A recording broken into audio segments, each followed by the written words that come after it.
they want you to blow up their infrastructure, to cut off their power, wouldn't that be punishing Iranians for the actions of the regime? They would be willing to, and it's suffering, they would be willing to suffer that in order to have freedom. The Iranians have, and we've had numerous intercepts. Please keep bombing. Bombs that are dropping near their homes. Please keep bombing. Do it. And these are people that are living where the bombs are exploding. And when we leave and we're not hitting those areas, they're saying, please come back, come back, come back. These are the people. I don't know what they do. All I can tell you is they want freedom. They have lived in a world that you know nothing about. It's a violent, horrible world where if you protest, you are shot. Remember the great woman protest where they had 400,000, 500,000 women, and they were all enthused and they were going to protest, and everybody said, oh, the regime's going to come to an end. And then all of a sudden, boom, boom, 5, 6 different areas.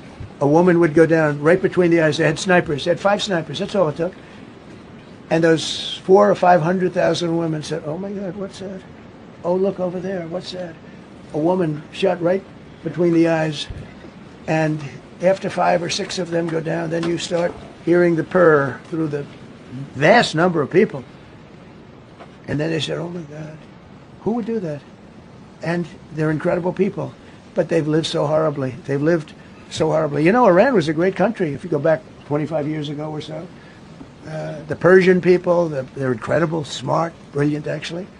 And I know so many. I know coming from New York, originally I know so many people from Iran. They're incredible people, incredible energy, and very, very brilliant people.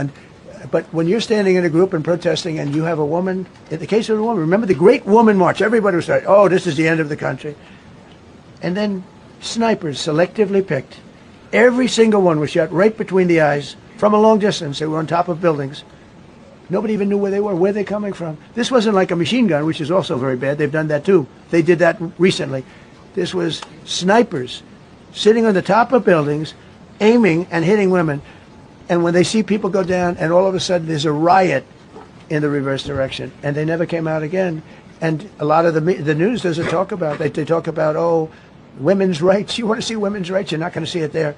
It's amazing when I see some of the stupid people, like, you know, AOC plus 3, all that group. They talk about, oh, freedom for Iran. They don't tell you the real facts. Women, men, gays. How about gays for Iran? They kill the gays. They throw them off buildings. So I wonder what's going on. I can only say this. They want us to keep bombing, even if it jeopardizes, because their life is in much greater danger. They want freedom for Iran, but it's very hard for them to protest.